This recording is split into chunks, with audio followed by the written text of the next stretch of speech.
Hello, chess community. I'm sorry for not communicating to everyone until very late January of 2021.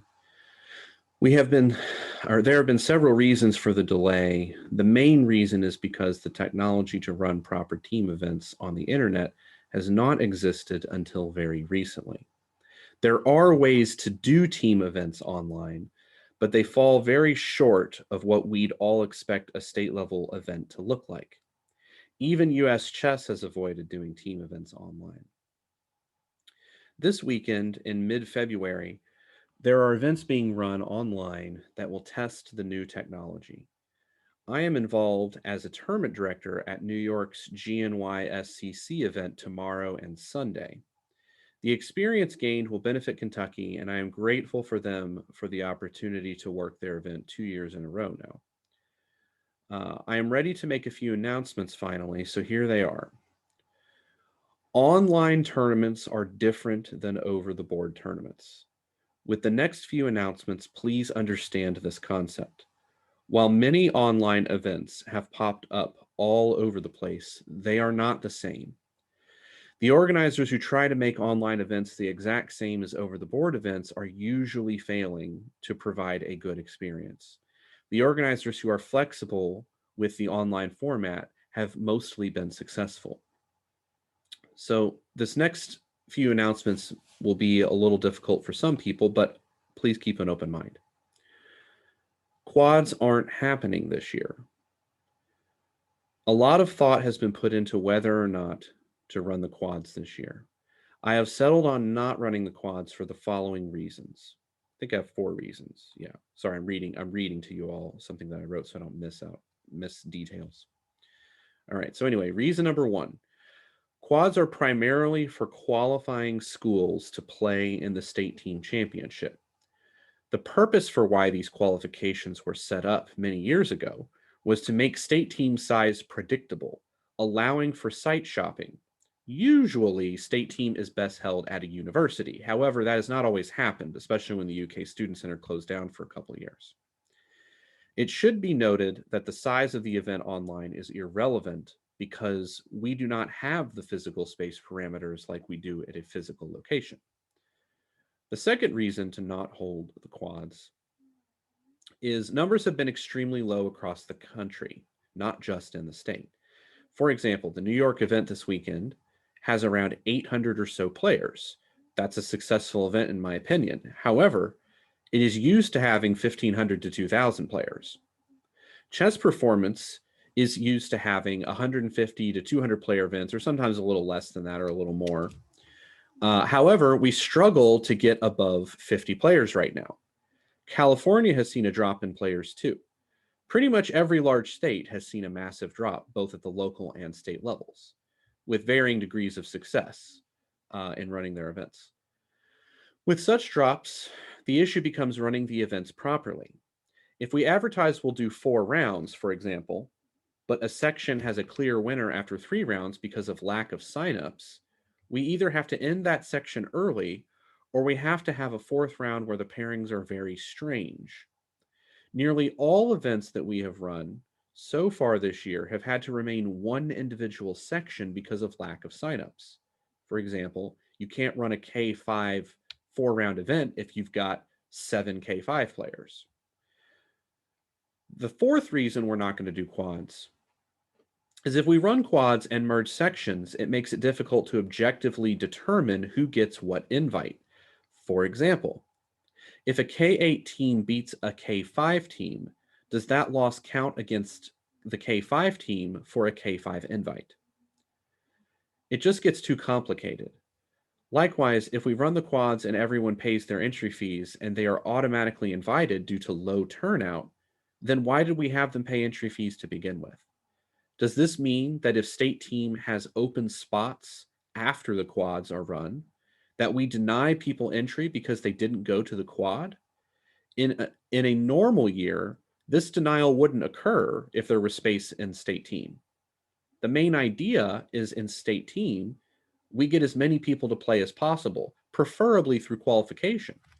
But I've definitely had to let teams in, like if we have 13 teams in a section and we need an even number of teams, and I have one that's available, I'll put them in so that we don't have a group with a bye, for example.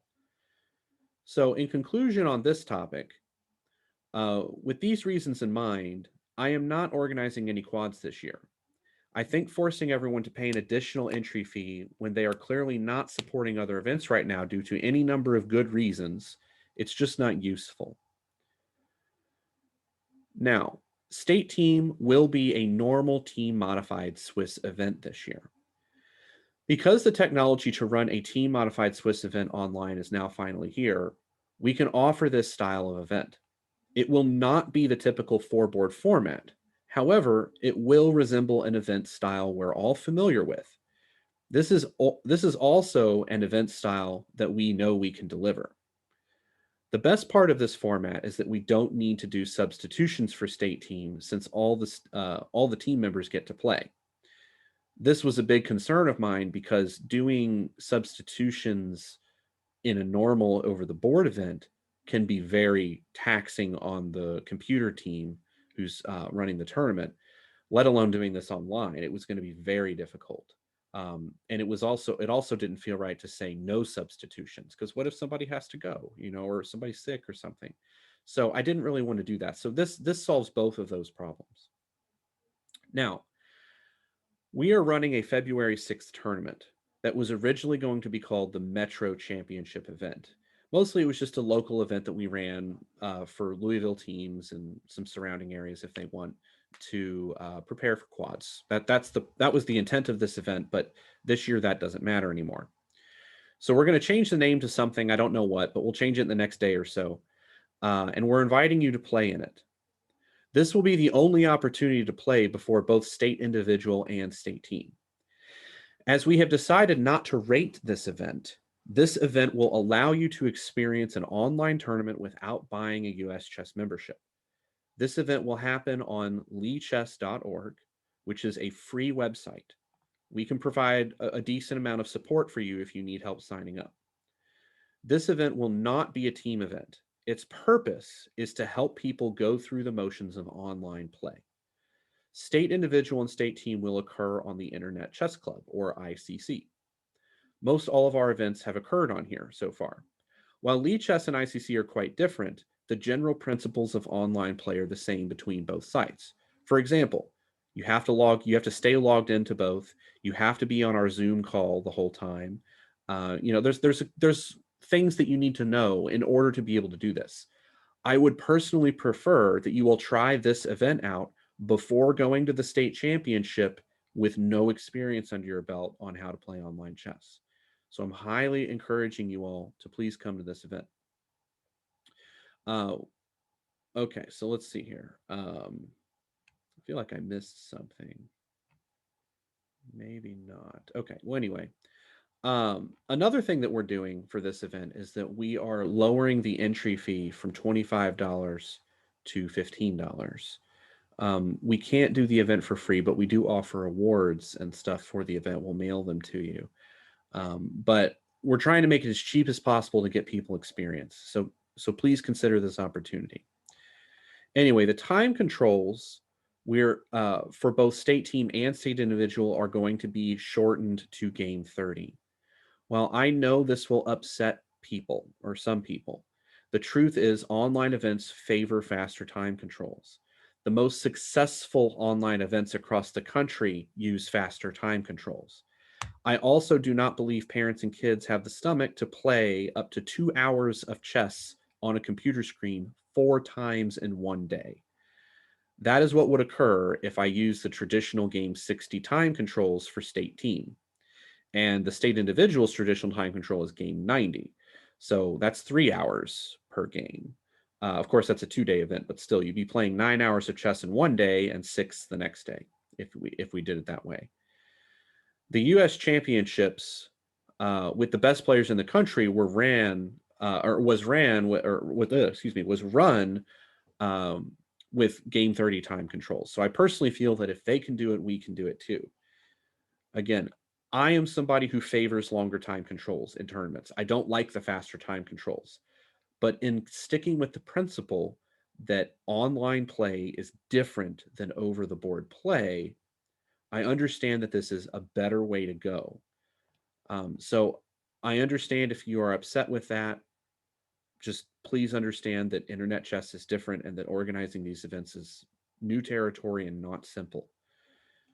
In conclusion, I would like you all to know that when I set out to make these events occur online, my goal was very simple: produce an event that we know we can pull off on a stable platform. ICC and Lichess have proven to be the most stable platforms online. They have rigorous fair play algorithms to detect cheating. We have several events on ICC and many small events on Lichess under our belt at this point. So I'm confident that we can deliver these events to you on those platforms without issue. Thank you for listening to this video. If you have any questions, you can email me at ryanvelez@gmail.com. Thank you.